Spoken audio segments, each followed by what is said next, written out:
Bienvenidos al podcast del Hotel Emperador, un destino único lleno de historias y leyendas.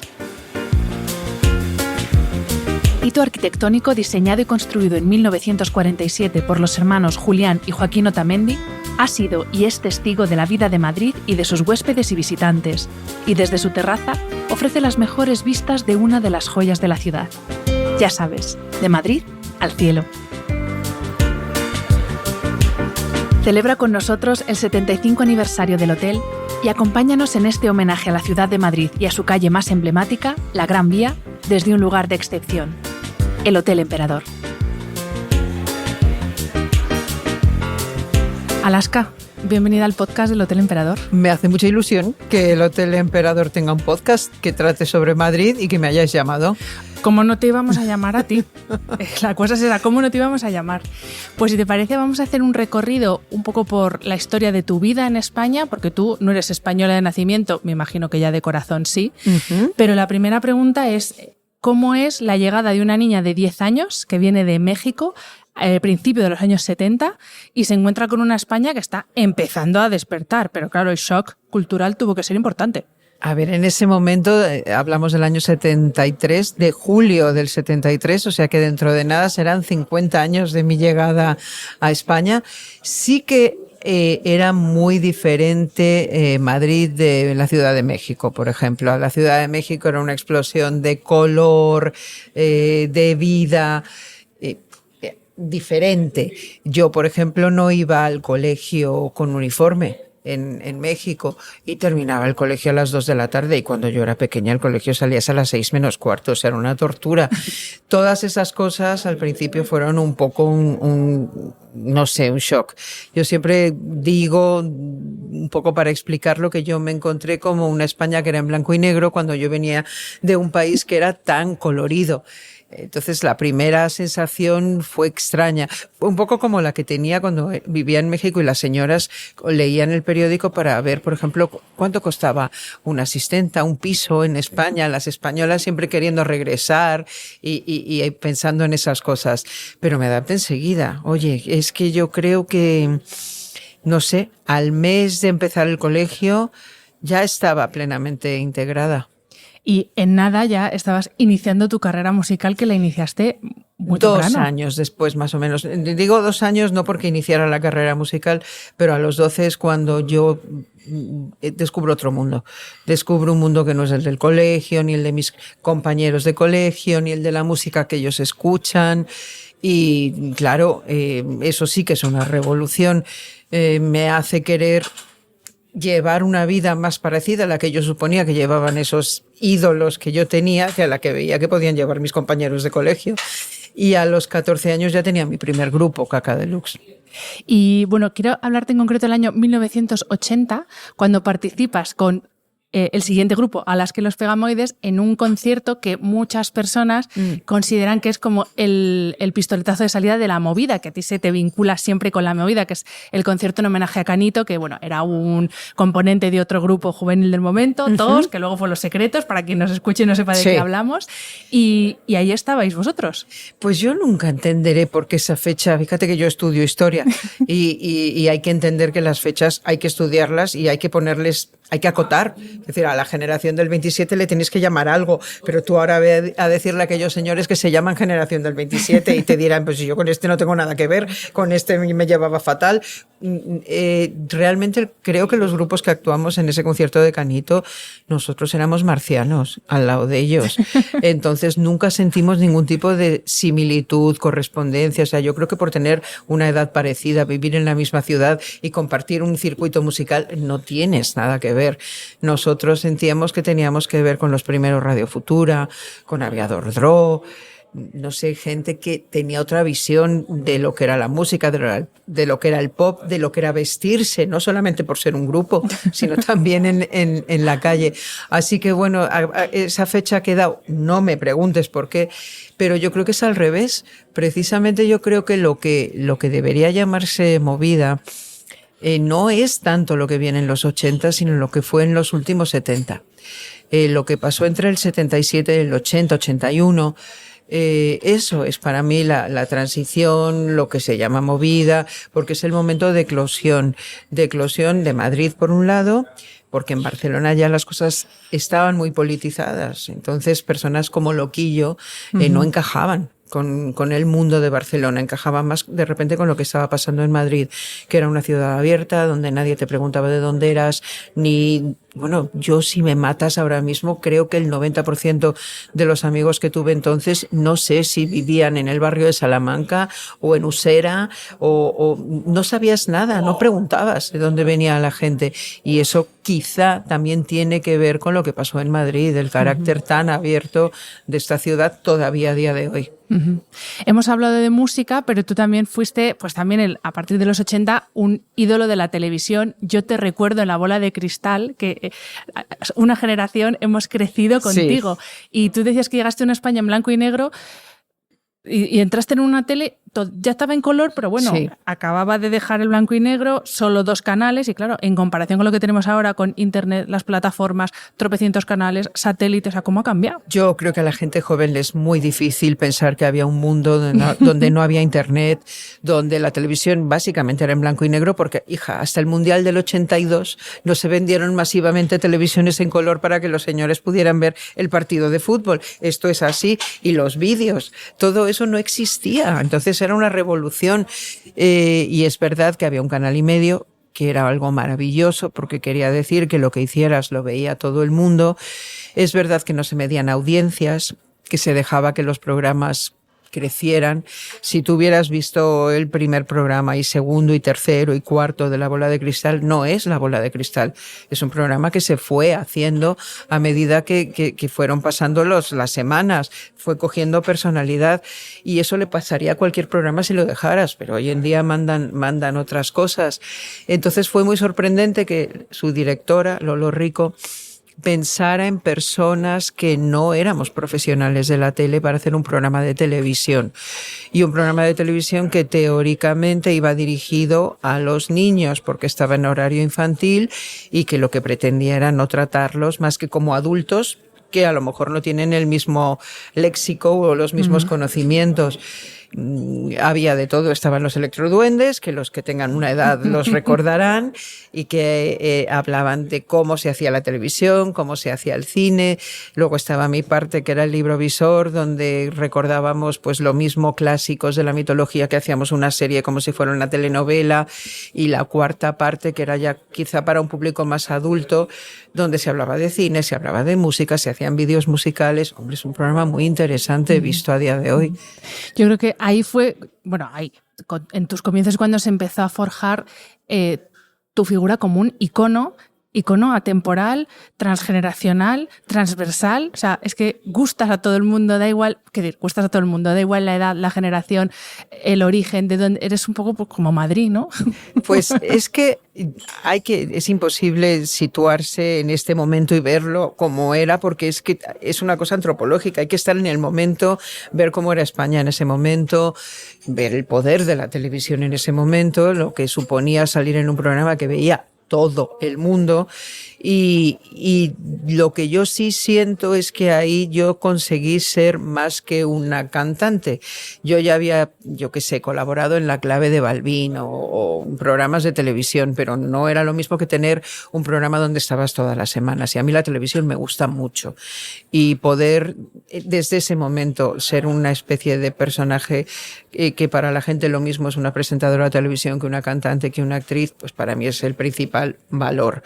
Y tú has mencionado Madrid, y es verdad que todas esas cosas tienen mucho que ver con lo que es Madrid, con lo que era entonces y con lo que sigue siendo ahora, que es un lugar donde ocurren cosas muy distintas y donde alguien puede incluso escudarse en personalidades muy distintas, porque no hay ningún problema con eso.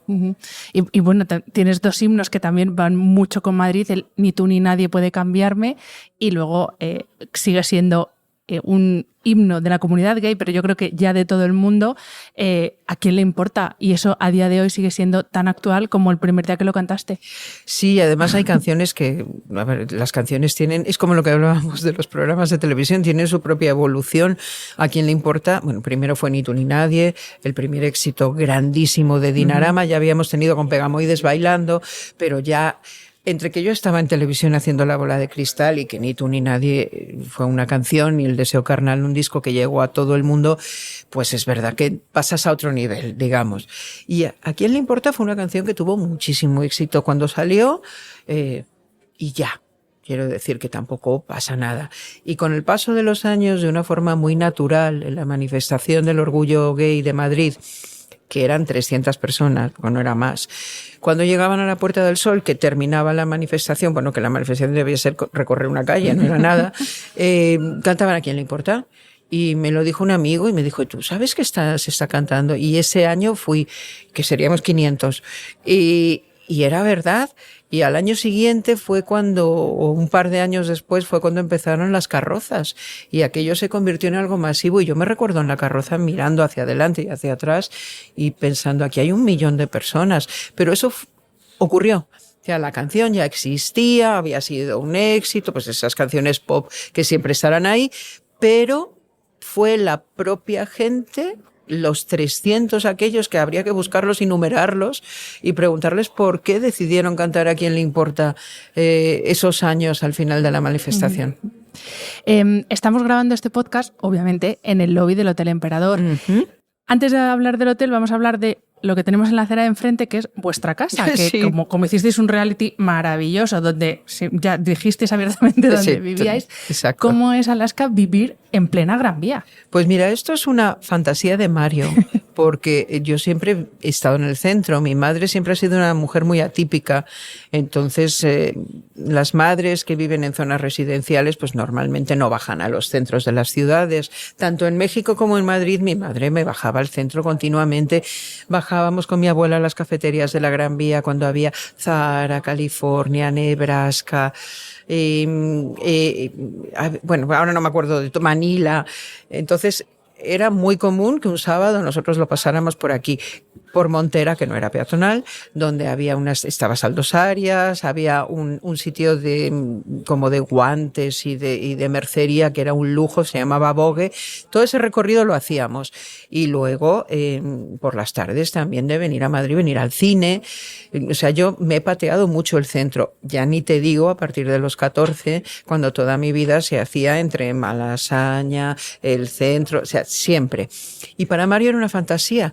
Él, al vivir en Vicálvaro, pensaba la Gran Vía. De hecho, a su padre le obligaban, cuando venían de fuera de casa de los tíos, que venían de Cuatro Vientos, en vez de ir por fuera, vamos a entrar a Madrid por la Gran Vía, y les gustaba verlo.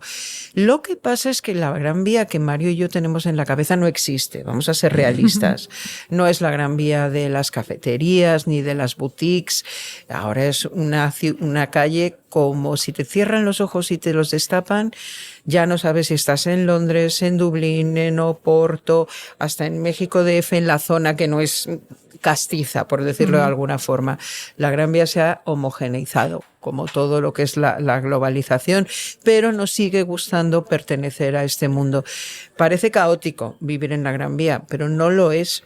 Una calle más atrás, que es donde estamos nosotros, es otro mundo. Todas las calles paralelas y posteriores a la Gran Vía son barrios. Barrios donde tú conoces al kiosquero. Bueno, el kiosquero Óscar de la Gran Vía es una institución.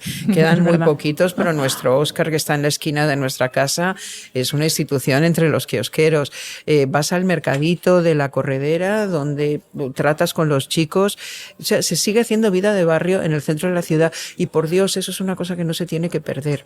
Y se puede perder, porque tanta peatonalización que impide que la gente mayor pueda llegar bien a sus casas, tantas políticas que hacen difícil acceder al centro a la gente que vivimos. O sea, si en un momento dado yo quiero tener las mismas, como se dice ahora, los mismos derechos que el señor de Coslada, y no los tengo.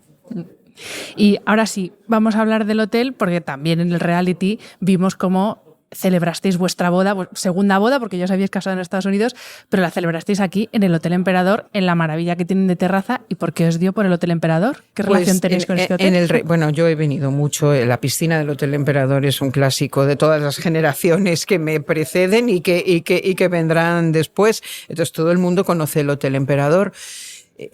Vimos varias opciones que se vio en el reality, pero la idea de casarnos en Gran Vía nos ganó, porque era una reafirmación de nuevo de dónde habíamos elegido vivir.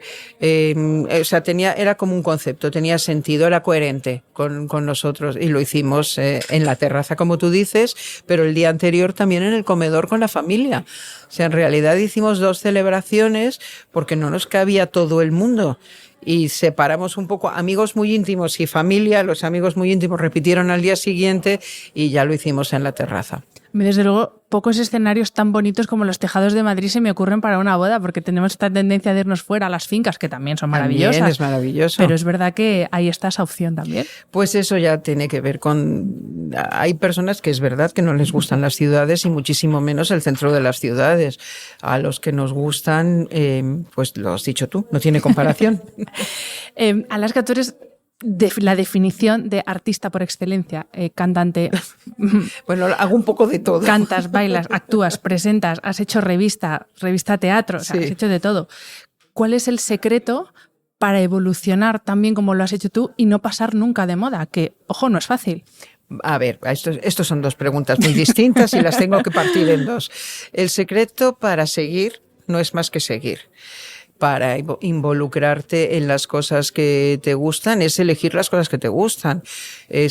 Nunca nadie sabrá todas las cosas a las que dices no a lo largo del día, incluso cosas por las que otra gente mataría, pero que a ti no te interesan y no te ves, y tienes que tener muy claro. Y yo eso siempre lo he tenido muy claro. O sea, seguramente no sabía por qué hacía Pepi Lucibón cuando la hice, ni por qué hacía La bola de cristal, pero sabía que quería hacerlo, igual que he sabido que no he querido hacer otras cosas. Luego, eso es la evolución personal, que yo no sé si es buena o es mala, es la que yo he querido y de la que yo estoy muy orgullosa y estoy muy contenta. Ignoro si para ti o para otro es estupenda o no debería haber sido así, me da igual, es la mía. Luego dices ¿a quién le importa? Lo de no pasar de moda. A ver, yo tengo una suerte, y tú lo has dicho, que hago cosas distintas. Hubo una temporada muy larga, yo diría que una década, donde Fangoria no existíamos. Dejamos de ser Dinarama a finales de los 80 y hasta el año 99 Fangoria estuvimos pues sin discográfica, sacándonos nuestros propios discos. Casi no nos llamaba nadie para tocar, pero yo seguía siendo conocida. ¿Por qué? Porque salía en un programa de televisión, en Lluvia de Estrellas o en Hermanos de Leche. Entonces, es verdad que quizá yo no he perdido el hilo con el público, que no es exactamente tu público siempre te sigue, aunque saques una cassette, que lo hemos hecho, Fangoria, al principio sacar una cassette y mandarla a nuestros fans, el público te sigue viendo, pero no porque yo lo haga para que me siga viendo nadie, sino porque tengo esa suerte que, bueno, en momentos en los que no he estado haciendo tantos conciertos, estaba haciendo a lo mejor más televisión y estaba feliz. Trabajo, básicamente trabajar. Trabajar en lo que te gusta, sí. Que es que encima es un lujo, o sea, es una afición, bueno, varias aficiones, porque son la música, el cine, el teatro, la radio, escribir, son aficiones que se convierten en trabajo. Pues para ir terminando la entrevista, te voy a hacer 2 preguntas más. Una, aprovechando otro título mítico de los vuestros, no sé qué me das, pero en versión Madrid. ¿Qué te da Madrid para que la gente que nos escucha venga a visitarnos a Madrid? Mira, yo precisamente por no ser madrileña, por no ser española, creo que puedo contar muy bien esta situación. Seguramente es muy difícil, si tú eres madrileño, tener esa sensación. A lo mejor cuando viajas dices qué antipático es la gente fuera con los simpáticos que son en Madrid, pero no tienes esa apreciación que yo tengo de bienvenida. De un lugar donde, como te decía antes, nunca nadie te va a preguntar. No digo preguntar por simpatía y educación, sino no te va a cuestionar por ser de un lugar, por ser otro. Si hablas mejor o peor la lengua o no la hablas, la gente hace el esfuerzo de hablar contigo. Es un lugar donde hay todo. Es decir, si te interesa lo más underground del mundo, lo vas a encontrar, y si te interesa un cuadro del Thyssen o del Prado, lo vas a encontrar. Es una ciudad fácil, caminable, asequible, y que yo creo que tiene muchas virtudes. Tiene defectos, como todas las ciudades, pero creo que son los mismos defectos de todas las ciudades. No se me ocurre pensar que haya un defecto concreto de Madrid por ser Madrid. ¿Y el plan perfecto de Alaska para un fin de semana en Madrid, cuál sería? Fin de semana, vamos a ver, nunca estoy los fines de semana, y cuando estoy uno, no sé, es como una alegría que me entra saber que puedo hacer lo que quiera. Pasear por el barrio, por la mañana, temprano, porque mi barrio, que es Gran Vía, San Bernardo, Malasaña, que quizá llega hasta Chueca, puedes cruzar hasta el barrio de las Letras, caminando todo, como decía, es muy, muy, muy agradable. Claro, si estoy con Mario hay que parar en una terraza a tomar una cervecita. Entonces, pues eso es impepinable. Y no hablo de terrazas de lujo, hablo de nuestras terrazas de toda la vida, de cualquier bar. Y ya por la tarde yo creo que otro lugar de terrazas maravilloso es el Paseo de Rosales, porque encima pillas la puesta del sol del templo de Devot. Y no puede haber mayor lujo. Entre medias, comida, cine, tenemos cines estupendos, incluso puedes comer en el cine, que es una cosa que me divierte a mí muchísimo, teatro, por la noche más tarde conciertos, discotecas, hija mía, hay de todo. Y el domingo por la mañana, Rastro.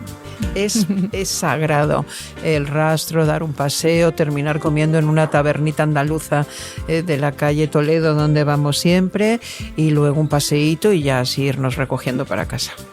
Pues millones de gracias, Alaska, y gracias por ser tan buena embajadora de Madrid. Gracias. No, oye, no es que sea embajadora, es que lo disfruto. Y oye, y si encima es verano y estoy aquí un fin de semana, ya sabes dónde me vas a encontrar, en la piscina del Hotel Emperador.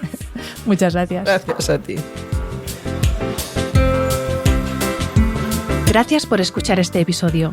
Esperamos vuestra visita al Hotel Emperador en pleno centro de Madrid, en el número 53 de la Gran Vía. Descubre un edificio emblemático lleno de historia y de historias, y conoce, tanto si eres huésped como si vives en la ciudad, la terraza urbana con las mejores vistas de Madrid y la piscina más grande en las alturas de toda la capital. Tienes toda la información en www.emperadorhotel.com.